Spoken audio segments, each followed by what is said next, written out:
think this session is about something that most of us use but don't actually quite see. Every time a container lands, a flight takes off without drama, a factory gets fuel supply, or a supply chain behaves like it ought to, there's an invisible system working underneath, paddling crazily and constantly growing. This is a system set up by the enterprise called Adani. Karan, welcome to this session. You, your dad, your team, and your system has truly created an enterprise which is quite unique. We used to talk about scale as you see in the US until the Chinese came around. They built factories which were 5, 10, sometimes even 20 times bigger. But what you are showing is actually quite unique. You're doing scale and speed and consistency and quality all at the same time. It'd be interesting to understand from you both what is the motivation and what are the processes that you're using which are unique, which allow you to do this. You are in multiple businesses and appear to be equally successful and growth-oriented in each one. So with me, ladies and gentlemen, for a fireside chat is Karan Adani. Karan, a little bit personal stuff first, if you don't mind. I understand you spent a few years in a missionary school before you went off to Singapore and you finished your school education, etc. Is there anything you learned there in that ecosystem environment which you find useful right now? First of all, thank you for having me here. Definitely, it was one of the, if you ask me, one of the most important stage of my life, because I had gone when I was in 7th standard. I was there for 3 years. And if you ask me 3 things which I still follow that from my time in school. That is first one is discipline, because knowing, if you know missionary schools, they are very disciplined. 5 o'clock means you have to wake up at 5 o'clock. If you have to get your bed done by yourself, you have to get it to the T. It felt regimented, but it brought in a lot of discipline in me. The second, I would say, is being self-sufficient, right? Because being in boarding school, you have, your ecosystem is basically your friends, and you have to be able to rely on them and at the same time survive as well. So being self-reliant, being self-sufficient was the second thing I really learned. And third one, which was one of the most important, was in the school, we had students from all backgrounds and from all parts of the country. So that was my first exposure coming out of a Guju boy, coming out of Ahmedabad, never seen, never interacted with anybody else, getting an exposure to various other parts of the country, people coming from, students coming from different parts of the country. I think that was something very unique and something which I cherish, and ability to understand where each one comes from. So you're not seen much publicly. You don't speak much at various platforms, which is why, if you don't mind, I am asking you some of these questions. I know you entered the business in 2009, and 2016 you took charge of the ports and the SEZ platform. But in your office, you have an F1 suit in a glass enclosure. Now, clearly, this is a passion of yours, and it's a unique sport which leans not only on technology but extreme accuracy, extreme focus. And now with the potential acquisition of JP, I understand the F1 course that we have in Greater Noida also falls into the Adani fold. Yeah. So can we expect this to get revived and to see F1 races take place in India? And So- also tell us what you have learned from this, because clearly there is something special that Yeah. you hold in your heart No, for definitely. F1. So I've been so I got exposed to Formula One from my friends when I was in Singapore, and um, I don't know, for some reason I just fell in love with the sport, and this was the time when Michael Schumacher was at his peak and really dominating the whole sport, and it was an inspiration to see how a single person with such grit and such leadership is able to command and be and be recognized globally. So that was something which was very fascinating, and the most fascinating part was how they used to calculate every millisecond, and every millisecond count, not even every second, every millisecond counted towards whether you win or lose. So it was that was something which really excited me, and I've been following it since 2000. I would say the sport. It's a passion. My father says it's a very expensive passion, but it is a passion. No, I'm very excited because with JP, obviously the boot circuit comes part of the deal, and we are very excited to. I'm personally driving it, and I'm very personally engaged in terms of bringing Formula One back into India. And I think India has a lot of potential. There is a lot of following in Formula One from India, and I do believe that India can really showcase how a Formula One circuit, or how the Formula One, I would say that whole sport can be brought in and can be a benchmark for a global event. You're right. I think at this moment, India is going through a significant transformation, and the reputation of India and Indians has improved very, very significantly.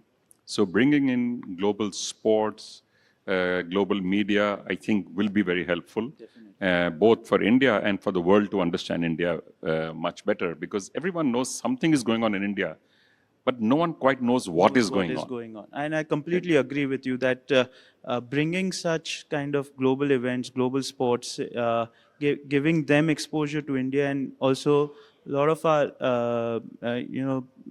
lot of our people exposure to these kind of sports, because unfortunately it is the exposure is limited to very few people. And you know, most of the time people end up going to Abu Dhabi or to Singapore or to Doha to experience the sport. So I think there is a lot of potential for our country to demonstrate what we can do in terms of not just infrastructure, but the hospitality, the infrastructure.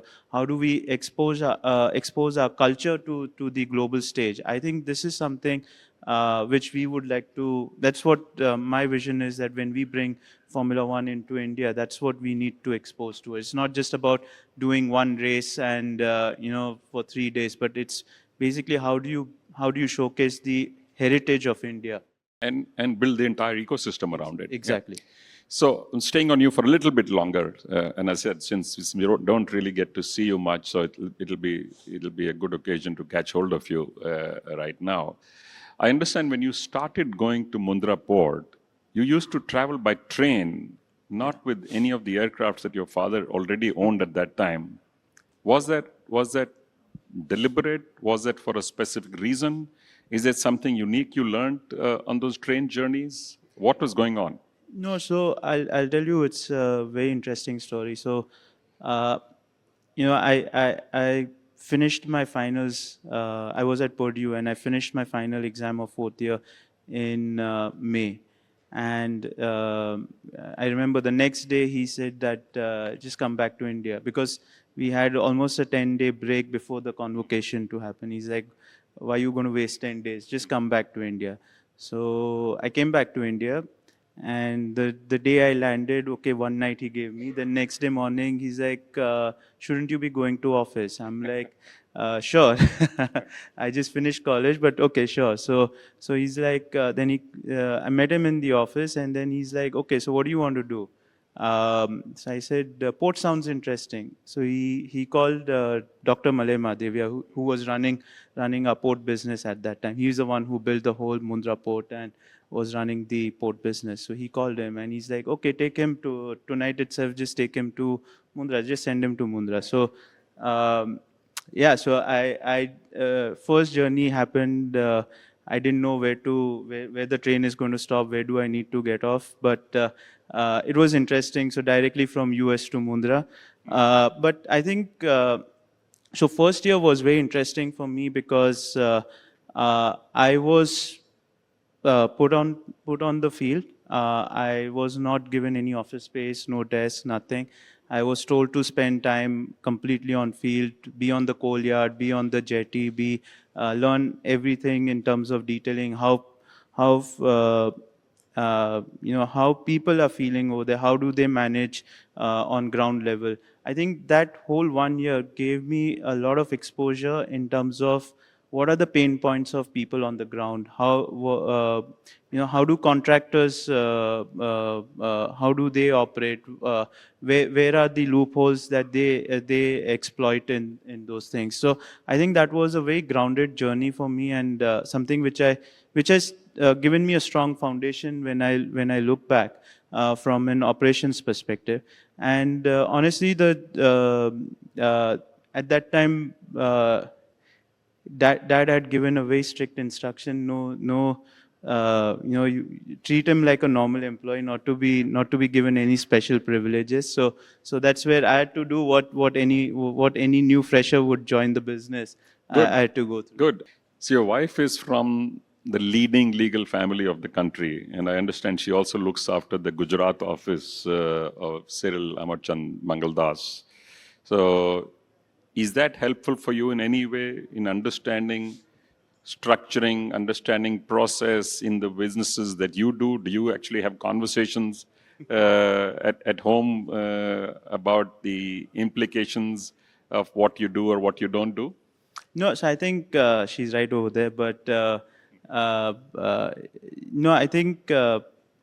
The way I would put it is, we work very closely, and as an entrepreneur, as a family business, you generally are very aggressive when you want to grow, when you want to do close the deals. And so it's always good to have a family member who is telling, at least showing you where the risk parameters are, and then you take an informed call. But it has worked very nicely for us, because um, more than anything, we have a shared vision, shared values in terms of how we should be operating, how we should look at how the business should be growing, and that understanding has helped us, grow even stronger. So the Adani build out not just looks fast, it is almost unbelievable the pace at which you are growing right now. So, what are your big concerns? As you grow rapidly, there are always obviously some challenges and some risks. So, what do you try and protect? Do you try and protect the speed? Do you try and protect the predictability? Do you try and protect the scalability? What are your big concerns as you grow? So I think it's a very good question, and there is something that we have been for the last 2 years. It's something that we have been deeply thinking about, and based on that, we are making a lot of changes in the organization. So two things that we have noticed: that as we have scaled, we find that we have become slow and quite fat. So what we feel is, if you want to continue to grow, as a group, we are committed to doing greenfield capex of 2 lakh crores every year for the next 5 years. So if we have to physically execute this kind of capex, it's impossible to do it in the current method, right? So for us, what matters is speed and scalability. I think what we are going through as an organization is the transformation in terms of, if we have to protect these two things, what are the non-core activities that we are still continuing from the past, and which we can shed, bring in partners, bring in bring in other stakeholders who can help us and drive that. And we rather focus on the large projects, focus on scale and focus on executing for the business purpose, not for executing for an execution purpose. So I think that's a big change that we are going through. So good. So while on this, so what is it in our system currently that still bleeds time and money as a resource, like a slow puncture in everything that you do? And because you've actually thought about this now, in sense of sharpening your focus on the key areas, the core areas, capacity addition, of course, is a delight. Everybody likes to grow.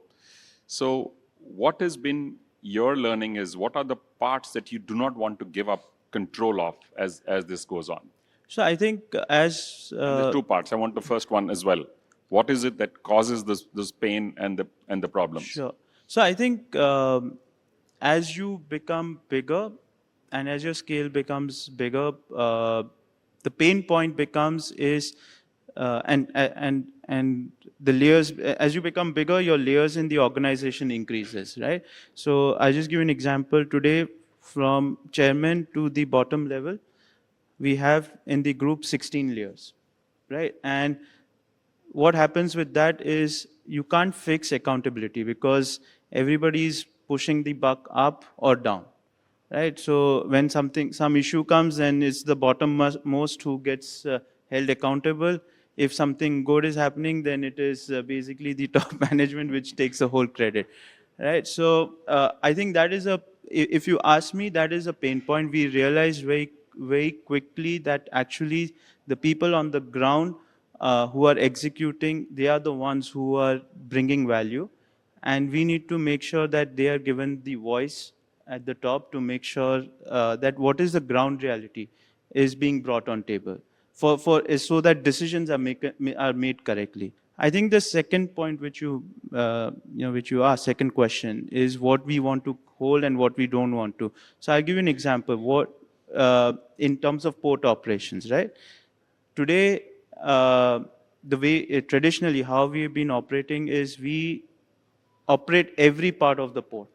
So we have our own operators, we have our own truck drivers, we have our maintenance crew, we have everything. And it worked for us because there was not enough ecosystem at that point of time, good ecosystem to help us drive this objective.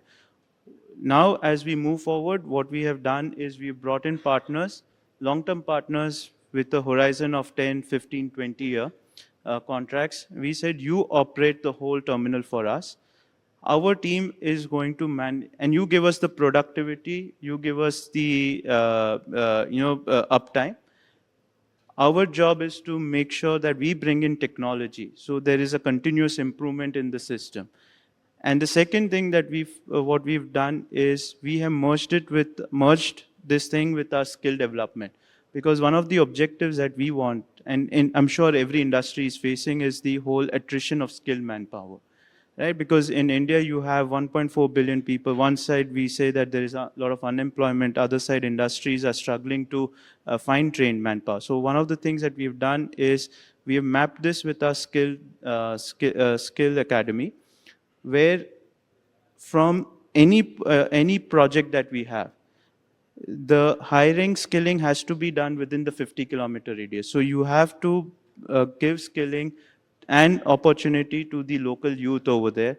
So with that, two things happens. One, the attrition rate reduces because the stickiness is there of being from that area, geography. And second, you have a continuous pool of people coming in. So it helps you to reduce the risk that even the contractor or a partner would face. So this is something that we are going through, where not just in operations, but even in projects, where we are going through, where we are booking capacities, giving them 5-year contracts to book capacity, so that we are able to execute the project in the timeline which we have committed to our customers. It's a wonderful approach. Let's talk a little bit about technology. We are actually sitting in the middle of the largest AI summit India has ever hosted. We have CEOs and experts from around the globe here. How do you see the impact of technology on your organizations on the country as a whole and on work, just on work, what do you think is likely to happen in the next 5 to 10 years? And how are you preparing yourselves to adopt technology rather than get bowled over by technology? So I think this goes without saying that any organization which does not adopt to AI, honestly, 10 years down the line, they will not survive. And AI, I don't mean in one format, I think across the board. So the way I see it is AI is not going to replace human being, but I think it's just going to make us more efficient. So for a work which we needed, let's say 5 people or 4 people, maybe you just need 1 person right now to do that. And that's what, so with that, I personally believe that it will it will allow us to scale up much faster, any industry. Let me interrupt for a moment. So there is no doubt AI is going to be, if used well as a tool, going to be a phenomenal multiplier in what you can do. But it's also a fact that before people get reskilled, retrained, and get onto new opportunities, which will come because of technology and AI, there is going to be massive job losses as well. How do we handle the social outcome of that? So I personally feel that that is a responsibility of any organization, especially large organization, that how do we retrain our people? Because without that, I agree with you, it is going to create a lot of social pressure. It means you are going to have job losses. But as a as a responsible corporate, because AI is not going to happen that today you switch on and tomorrow say it will start, right? It is a journey, even for an organization, a 2-year journey where you implement the tools, where you get the organization used to it, the change management. And one of the biggest part of the change management is how do you retrain your manpower. I do believe that it's not possible that 100% of them are going to get retrained. But yes, if we are able to achieve 50-60% of it, it will be very good. I think the second thing that will hamper is the new job creation, because as the country grows, and with AI, your efficiency comes in. Everybody, when they do your 5-year plan, we are going to go from from X to Y, and that's why we need manpower from X to Y. With AI, it's going to remain at X. So that's where the problem will happen. But that's also an opportunity in terms of how do we bring in more industries, and the faster we scale manufacturing, the better it is for country. Karan Adani, thank you very much. Thank you. Mundra.